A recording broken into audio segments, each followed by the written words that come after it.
You are looking at Julian's pronunciation guide, where we look at how to pronounce better some of the most mispronounced words in the world, like this other curious word. But how do you say what you're looking for today?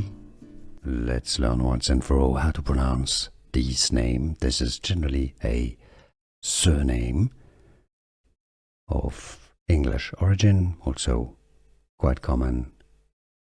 You know, there's a famous American basketball player called Patrick. Ewing is the most common pronunciation, Scottish origin, or Gaelic at least.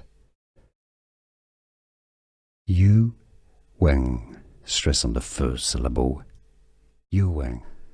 Here are more videos on how to pronounce more confusing words and names too many mispronounced. Like this video if you found it useful. I appreciate your support. I'll see you soon and thanks for watching.